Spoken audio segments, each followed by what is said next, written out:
Hello and welcome. This is episode 105 of Album Review, and today I have the second album by Iron Maiden, which is Killers.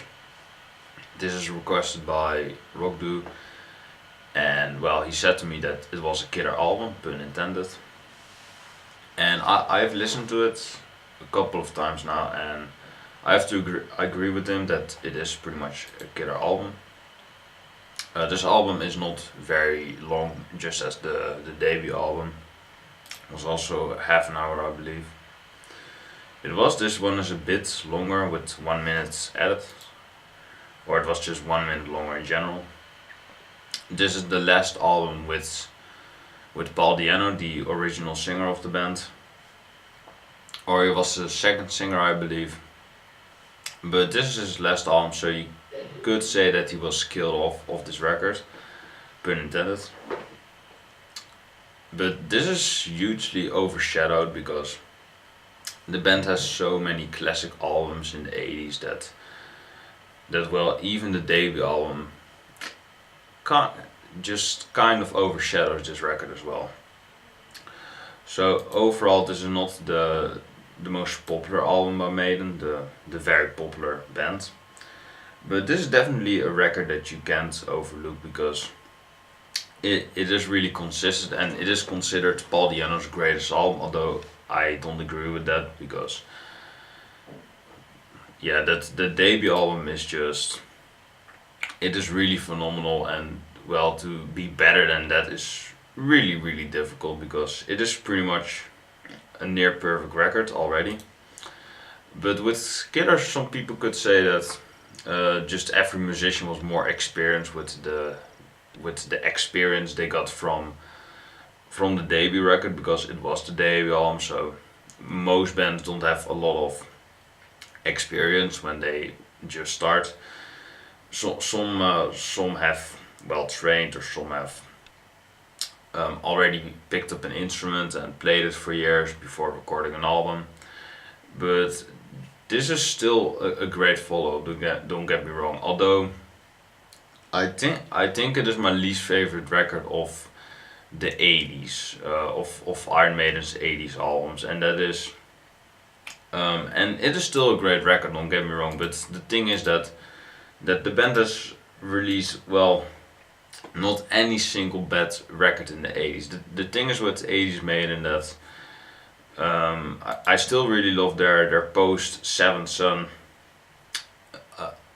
their post Seventh Son albums, the ones after '88, after the 90s were well gone, like No Prayer for the Dying, Fear of the Dark. I think those are decent records, but the thing is that Maiden really was in their prime in the 80s, and well, yeah, they're still really good though, with the new Book of Souls and the Brave New World, stuff like that.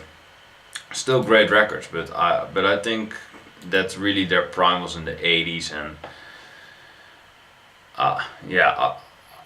just I think besides really diehard people who say that Maiden in its entirety is perfection, which isn't the case, still really love the band, but they aren't perfect. But that most people can agree that really the highlight records were in the 80s, and Killers is no exception though. But it is my least favorite record of Iron Maiden's 80s discography. But you really can't go wrong with that 80s discography, so it is really difficult to say that this is my least favorite record of the era.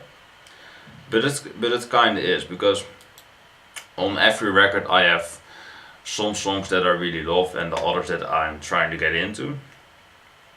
And that is basically the thing with Killers, that the only track that really is a fan favorite and really gets played to this day is the track Wrathchild. And this track is only 2 minutes, I believe. I'm gonna go into the track listing. You have the opener, the Ides of March, which is a pretty sick instrumental, but only lasts for 1 minute, so there's not really a lot to say there.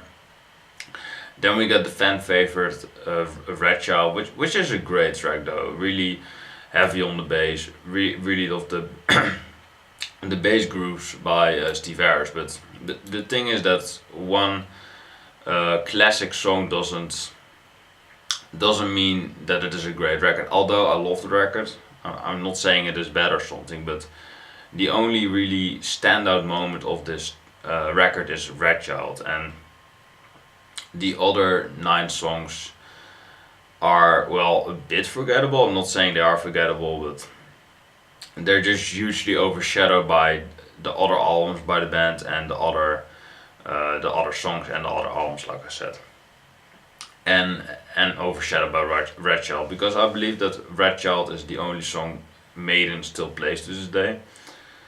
I still really love Murders in the Rue Morgue, the fourth song, or the third song, I believe. Yeah, not the longest song, but still, just a lot of war cries from Paul Diano. Just really heavy on all the instruments, and it just feels like you really are on a killing spree. This album is, I believe, a bit about just the historical killings of famous people like Genghis Khan. That is an instrumental. I believe he was very known for his killings when he was alive. And yeah, you can also see this in the album cover that they display this a bit, that the protagonist, or well, it is not a concept album, but Eddie, the mascot of the band, is holding a hammer which is soaked in blood. And when you actually look at the back of the cover, you get a first perspective of Eddie, who is killing all the creatures that he is facing. So that is a really cool, detailed album cover. That is pretty cool. So yeah, I like the concept, that the killing stuff like that the album is just about killing. So it really delivers in that killer department, though. Don't get me wrong, the title track is another great track where just everything comes together. And yeah, just actually Paul Diano wrote this track together with Steve Harris. I believe that Steve Harris wrote it every track on here except for the title track. Yeah, he actually wrote it all the songs. So, and Paul Diano only wrote it the title track, which is one of my favorites though. It is 5 minutes in length, and it is just all killer, no filler. Just a really great track. Paul Diano really shines on this track, and well, it is one of his last, so just one of his last vocal performances by the band or for the band. So yeah, I still really love this track. The longest track of this album is Prodigal Son, and this one is a bit more slower in pace. It is a bit more bass heavy. Well, just every track on this record is bass heavy because it is written by Steve Harris, and Steve Harris is really present, just really present on Maiden records, and that is what I really love about Maiden, that you always can hear the bass. And I'm not really sure if Purgatory is on the album, I'm not really sure. Yeah, it is on the original release. Yeah, and this is actually a single. Well, if I'm really honest, I can't really remember the single, but Purgatory is still just a great track, a bit similar to Wrathchild, a bit faster, a bit more. It sounds a bit more commercial. That is why it was a single. And then we get the last song, which is Drifter. And Drifter is for me a bit more difficult to get into. Maybe if I'm re-listening to it again, I will eventually love it. But for now, I thought it was a decent closer. But yeah, definitely the highlights of this record are Wrathchild, of course, Murders in the Rue Morgue. I really actually love the instrumental Genghis Khan. Really all over the place in a good way. And the title track was great. Purgatory was alright. It was pretty catchy. And Drifter is still a good closer though. Yeah, the only thing is that I still need to get into the track a bit more. What is my rating for this record? I'm gonna give it a 8.6. Still really enjoyed the record, but I think it is the weakest album of the of the 80s records. Still really loved it though, don't get me wrong, but the thing is just that Maiden has just released so many great records around that time that it is really difficult to get better than those kind of records. But I hope you have enjoyed the video. Like and subscribe to the channel. Die omstart from videos like this one. I hope you have enjoyed this album review. And let me know what you think of Maiden. Let me know what you think of Killers. And we can discuss in the comments all day if you want. But for now, I think this is a killer album. You should check it out. If you love Maiden, you will definitely love this album as well. And enjoy the videos. God bless, stay safe, take care, and have a nice day.